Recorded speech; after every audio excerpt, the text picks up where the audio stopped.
രണ്ടാഴ്ചയായിട്ട് ഒരു വീഡിയോ ഭയങ്കര വൈറലായിട്ട് ഓൺലൈനിൽ പ്രചരിക്കുന്നുണ്ട്. ലോകത്തിന്റെ മൊത്ത സംസാര വിഷയവും ഇതുതന്നെയാണ്. നിങ്ങളത് തമ്മിലിൽ തന്നെ കണ്ടിട്ടുണ്ടാകും.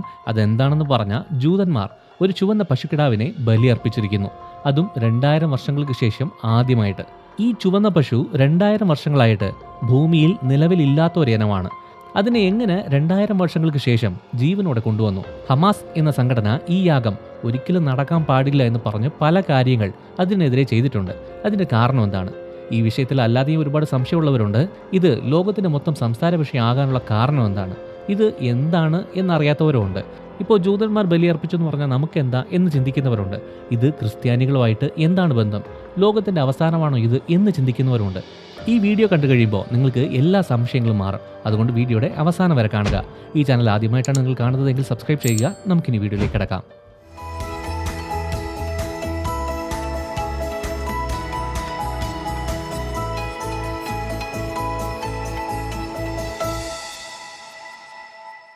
സംഖ്യാപുസ്തകം 19-ാം അധ്യായത്തിൽ വ്യത്യസ്തമായ ഒരു യാഗത്തെക്കുറിച്ച് ബൈബിൾ പറയുന്നുണ്ട്.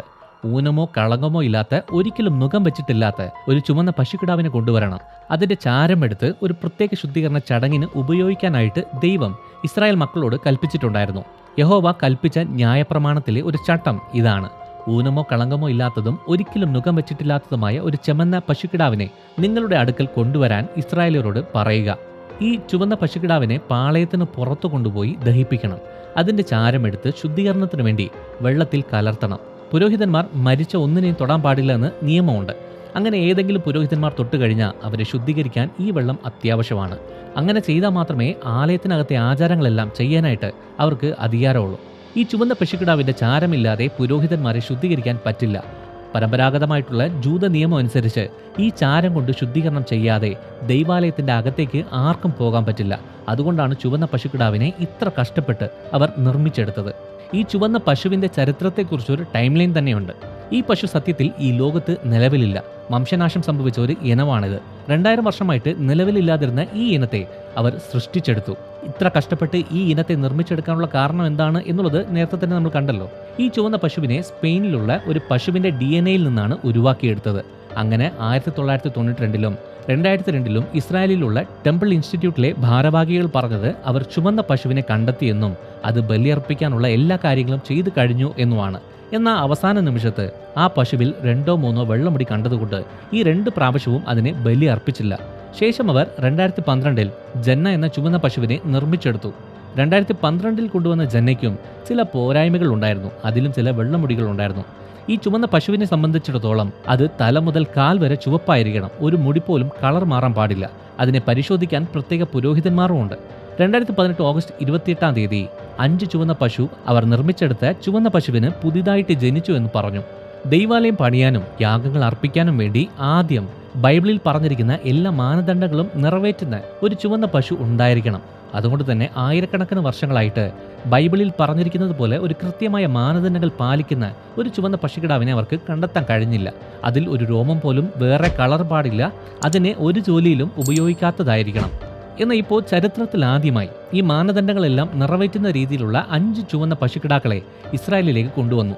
2022-ൽ ടെക്സാസിൽ നിന്ന് ഇറക്കുമതി ചെയ്ത ഈ പശുക്കിടാക്കൾ ആചാരപരമായി ബലിയർപ്പിക്കുന്നതിന് ആവശ്യമായ പ്രായത്തിലെത്തിയതുകൊണ്ട് 2025 മാർച്ചിലോ ഏപ്രിലിലോ ബലിയർപ്പിക്കാൻ സാധ്യതയുണ്ടെന്ന് വാർത്തകൾ ഉണ്ടായിരുന്നു.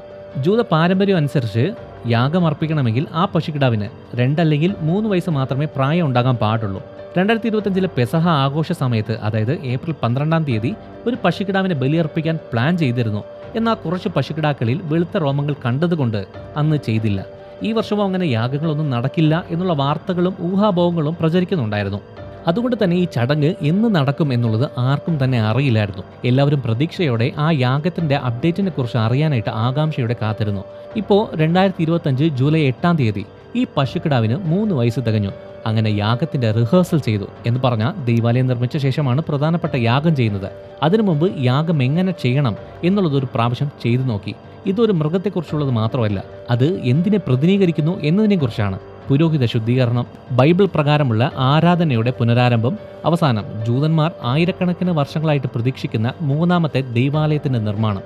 ഈ 3 കാര്യങ്ങളും ചുവന്ന പശുവിനെ ആശ്രയിച്ചാണ് ഇരിക്കുന്നത്. യെരുശലേമിലുള്ള ടെമ്പിൾ മൗണ്ട് ഇൻസ്റ്റിറ്റ്യൂട്ടിൽ പതിറ്റാണ്ടുകളായിട്ട് ദൈവാലയത്തിന്റെ പുനർനിർമ്മാണത്തിന് ആവശ്യമായ എല്ലാ കാര്യങ്ങളും തയ്യാറാക്കി വരുന്നുണ്ട്. അവർ പുരോഹിത വസ്ത്രങ്ങൾ, സ്വർണ്ണപാത്രങ്ങൾ, സംഗീത ഉപകരണങ്ങൾ, ദൈവാലയത്തിന്റെ ഒരു മാതൃക പോലും അവർ തയ്യാറാക്കി വെച്ചിട്ടുണ്ട്. പക്ഷേ പുരോഹിതന്മാർ ശുദ്ധീകരിക്കപ്പെടുന്നതുവരെ ഇതൊന്നും അവർക്ക് ഉപയോഗിക്കാൻ പറ്റില്ല. ആ ചുവന്ന പശുക്കിടാവിന്റെ ചാരമുണ്ടെങ്കിൽ മാത്രമേ എല്ലാ കാര്യങ്ങളും നടക്കത്തുള്ളൂ. ഈ ചുവന്ന പശുക്കിടാവിനെ ഇസ്രായേലിൽ കൊണ്ടുവന്നപ്പോൾ തന്നെ ടെമ്പിൾ മൗണ്ട് ഇൻസ്റ്റിറ്റ്യൂട്ട് ദൈവാലയത്തിന്റെ കാര്യങ്ങളെല്ലാം വേഗത്തിൽ തന്നെ ചെയ്യാൻ തുടങ്ങി. ലേവി ഗോത്രത്തിൽ നിന്നുള്ള പുരോഹിതന്മാർക്ക് പരിശീലനം കൊടുത്തു. ബലിപീഠങ്ങളെല്ലാം നിർമ്മിച്ച് റെഡിമെയ്ഡായിട്ട് വെച്ചിട്ടുണ്ട്. മൂന്നാമത്തെ ദൈവാലയത്തിന് വേണ്ടിയുള്ള എല്ലാ കാര്യങ്ങളും അവർ ഒരുക്കി കഴിഞ്ഞു. പക്ഷേ ഒരു കാര്യം മാത്രം അവർക്കില്ല: ദൈവാലയം നിർമ്മിക്കാനുള്ള സ്ഥലം. ജൂതന്മാർ ആഗ്രഹിക്കുന്ന സ്ഥലം ഏതാണെന്ന് പറഞ്ഞാൽ ദാവീദ് ശലോമോനിലൂടെ ദൈവാലയം പണിത സ്ഥലം, രണ്ടാം ദൈവാലയം നിന്നിരുന്ന സ്ഥലം. അവിടെ തന്നെയാണ് ഈ മൂന്നാം ദൈവാലയം നിർമ്മിക്കാൻ അവർ ആഗ്രഹിക്കുന്നത്. പക്ഷെ അതിനകത്തൊരു പ്രശ്നമുണ്ട്. അവിടെയാണ് മുസ്ലിംസിന്റെ അൽ-അക്സ മോസ്ക് ഉള്ളത്. ആ സ്ഥലത്തിന്റെ അവകാശത്തെക്കുറിച്ച് പണ്ട് മുതലേ പ്രശ്നങ്ങൾ നടക്കുന്നുണ്ട്. ഓക്കെ, അതിനെക്കുറിച്ച് നമുക്ക് വേറൊരു വീഡിയോയിൽ നോക്കാം. എന്നാൽ ഇപ്പോൾ അവരൊരു പശുക്കിടാവിനെ കണ്ടുപിടിച്ചതുകൊണ്ട് ടെമ്പിൾ മൗണ്ടിന് പുറത്തുള്ള സ്ഥലത്ത് വെച്ച് അവർ യാഗം അർപ്പിച്ചു കഴിഞ്ഞു. പാളയത്തിന് പുറത്തു വെച്ച് മാത്രമേ ഈ യാഗം കഴിക്കാൻ പാടുള്ളൂ എന്ന് ബൈബിൾ പ്രത്യേകം പറയുന്നുണ്ട്. അതിനുവേണ്ടി ആരോന്റെ പിൻഗാമികളായ പ്രത്യേക ചില പുരോഹിതന്മാരെ ആ ചാരമെടുത്ത് ശുദ്ധീകരിച്ച് തയ്യാറാക്കി കഴിഞ്ഞു. 2000 വർഷങ്ങൾക്ക് ശേഷം ആദ്യമായി സംഖ്യാപുസ്തകം 19-ാം അധ്യായത്തിലുള്ള ബൈബിൾ കൽപ്പന നിറവേറി കഴിഞ്ഞു. അങ്ങനെ ശുദ്ധീകരിക്കപ്പെട്ട പുരോഹിതന്മാർ ദൈവാലയ ശുശ്രൂഷകൾക്ക് വേണ്ടി തയ്യാറായി കഴിഞ്ഞു. ഇത് യഹൂദ ജനതയ്ക്കും ലോകത്തിനും ശക്തമായ ഒരു സന്ദേശം തരുന്നുണ്ട്. പുനഃസ്ഥാപനത്തിന്റെ സമയം അടുത്തിരിക്കുന്നു. ഇപ്പോൾ ചിലർ പറയുന്നത് എന്താണെന്ന് പറഞ്ഞാൽ, യാഗപീഠം ഒന്നും ഉണ്ടാകത്തില്ല, അത് പിന്നെയും ഉണ്ടാകേണ്ട കാര്യമില്ല, ബൈബിളിൽ അതിനുള്ള വാക്യങ്ങളില്ല, ഇനി ഒരു യാഗവുമില്ല, എല്ലാം നിവൃത്തിയായതാണ്, ഇനി അങ്ങനെ ഒരു ദൈവാലയമേ ഉണ്ടാകാൻ സാധ്യതയില്ല എന്നും പറയുന്നവരുണ്ട്. പക്ഷേ ബൈബിൾ 2 സ്ഥലത്ത് ഇത് വ്യക്തമായി പറയുന്നുണ്ട്. യേശുവും പറഞ്ഞിട്ടുണ്ട്, പഴയ നിയമത്തിലും പറയുന്നുണ്ട്. മത്തായി 24-ാം അധ്യായം 12 മുതൽ 15 വരെയുള്ള വാക്യങ്ങളിൽ യേശു തന്നെ പ്രത്യേകം എടുത്തു പറയുന്ന കാര്യം, ദാനിയേൽ പ്രവാചകനിലൂടെ ദൈവം അരുളി ചെയ്ത പ്രകാരം എല്ലാറ്റിൻ്റെയും ഉന്മൂലനം ചെയ്യുന്ന മ്ലേച്ഛത വിശുദ്ധ സ്ഥാനത്ത് നിൽക്കുന്നത് നിങ്ങൾ കാണുമ്പോൾ വായിക്കുന്നയാൾ മനസ്സിലാക്കിക്കൊള്ളട്ടെ. ഇവിടെ ശ്രദ്ധിച്ചേ, ശൂന്യമാക്കുന്ന മ്ലേച്ഛത, വിശുദ്ധ സ്ഥലം, ദൈവാലയം ഉണ്ടെങ്കിൽ അവിടെ ഉറപ്പായിട്ടും യാഗപീഠങ്ങൾ ഉണ്ടാകും. ഗ്രേക്ക രാജാവായ ആന്റിയോക്കസ് എപ്പിഫനസ് BC 168 ഇതുപോലൊരു കാര്യം ചെയ്തു. യാഗപീഠത്തിൽ അവനൊരു പന്നിയെ ബലിയർപ്പിച്ചു. അതേ ശൂന്യമാക്കുന്ന മ്ലേച്ഛത പിന്നെയും ഉണ്ടാകുമെന്നാണ് പല ബൈബിൾ പണ്ഡിതന്മാരും അഭിപ്രായപ്പെടുന്നത്.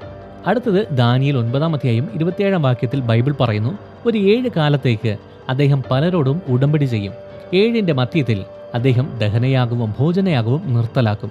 പ്രഖ്യാപിക്കപ്പെട്ടിരിക്കുന്ന അന്ത്യം അദ്ദേഹത്തിന്റെ മേൽ വർഷിക്കുന്നതുവരെ എല്ലാറ്റിനെയും ഉന്മൂലനം ചെയ്യുന്ന മ്ലേച്ഛത ദൈവാലയത്തിൽ അദ്ദേഹം സ്ഥാപിക്കും. പ്രത്യേകം ശ്രദ്ധിക്കുക, ദഹനയാഗവും ഭോജനയാഗവും നിർത്തലാക്കും എന്ന് പറഞ്ഞാൽ ആദ്യ 3.5 വർഷം യാഗങ്ങൾ ഉണ്ടാകും എന്നുള്ളതാണ്. 3.5 വർഷത്തിന്റെ അവസാനം യാഗങ്ങളെല്ലാം നിലയ്ക്കും. അങ്ങനെയാണെങ്കിൽ ഇത് മെഷിഹ വരാനുള്ള സമയമാണെന്ന് ജൂതന്മാരും യേശുവിന്റെ 2ാം വരവിന് മുമ്പ് സംഭവിക്കുന്ന അവസാന കാര്യങ്ങളാണ് എന്ന് ക്രിസ്ത്യാനികളും വിശ്വസിക്കുന്നുണ്ട്.